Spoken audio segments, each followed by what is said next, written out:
All right, but why does it matter? Why does blogging even matter? Why is it even a thing? Like, it was created, blogging was created in the late 90s, early 2000s with the extreme growth of the internet. And it persists today, decades later, for a reason. And blogging matters, especially if you're a scientist or a physician or a researcher or an academic. Blogging is crucial now for the communication of science and academics to the public. And that's because the primary mode of communication between academics are things like journal articles or books or book reviews or conference proceedings or poster presentations. That's how academics talk to each other. Nobody else is paying attention to journal articles. Nobody else is paying attention to conference proceedings. Nobody else is paying attention to academic books. The general public isn't reading journal articles.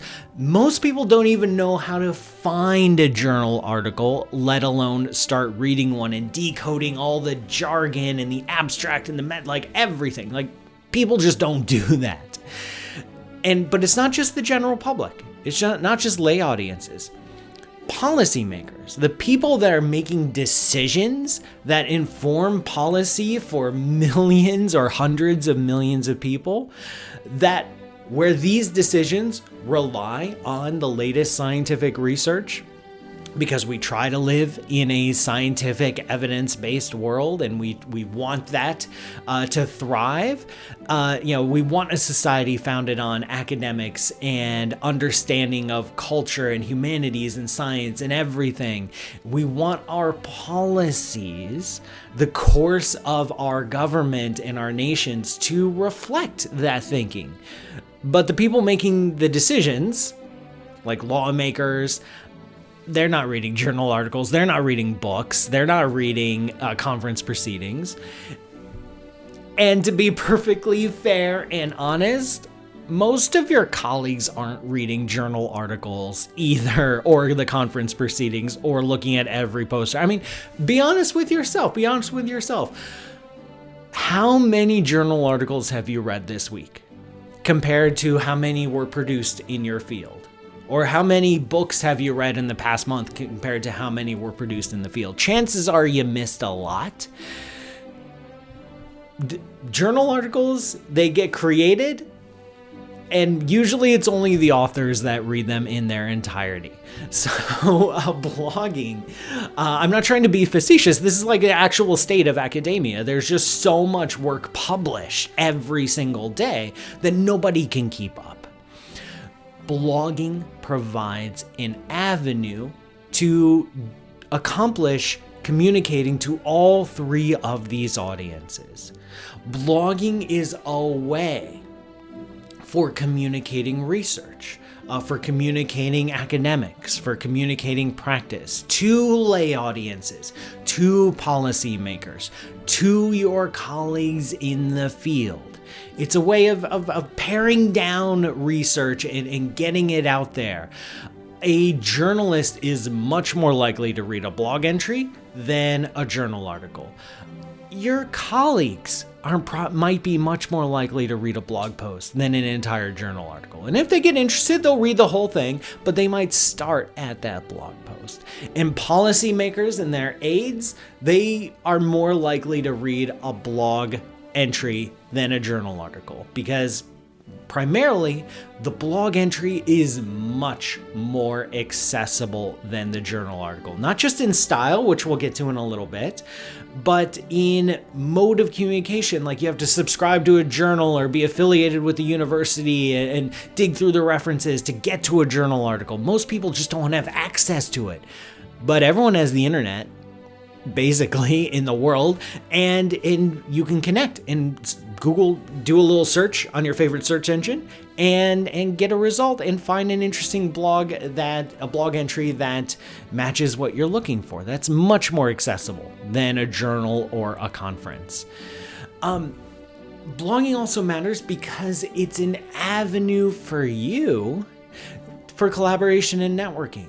It's a way for you to get your own voice out, you to get your own identity out. And to steal a marketing term, it's a way for you to get your brand out there so that you can promote yourself as a scientist, as an academic, as a clinician, as a physician. It can get you out there to other people in your field. It helps build connections. It's just one of the many tools in your pocket for advancing your own career.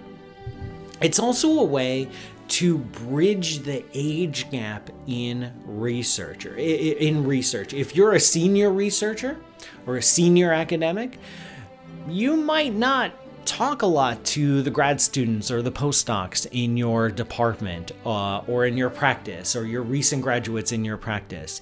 You might have only limited contact with them, and it's only a small group of people that are actually physically present with you. But through a blog, you can share insights, you can share valuable information, you can share your own research to a much wider audience. And typically, the younger you are, the more you're online, the more you're reading blogs anyway. This is an avenue of communication from late stage academics to early stage academics that wasn't available 20 or 30 years ago.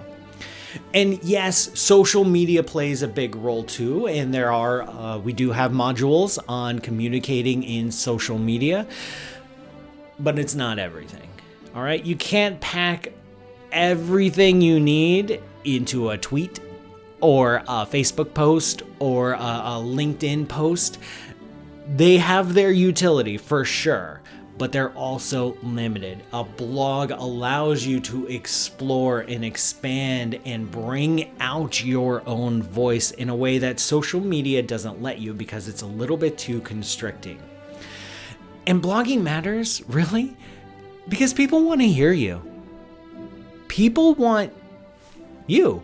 Yeah, I mean you, right there. People want to hear your voice. And you might think, no, people aren't interested in my perspectives, or my perspective is copied by 1,000 other people that are better than me and already established. No. Stop thinking that right now. People want to hear you.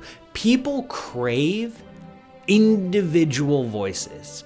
People crave unique voices. People crave new voices on a topic. You could be the 1,001st person to discuss a topic, and someone and a good group of people in the world will find that fascinating and will subscribe to your blog. People really do want to hear from you. The general public wants to hear from you. Policymakers want to hear from you. All your colleagues in the field want to hear from you. So don't ignore the power of your own voice, and be willing to take that step to put your voice into a blog so that other people can get access to it. Because right now, if you don't have a blog, there's only a limited number of people that get to hear your voice, and more people should hear your voice.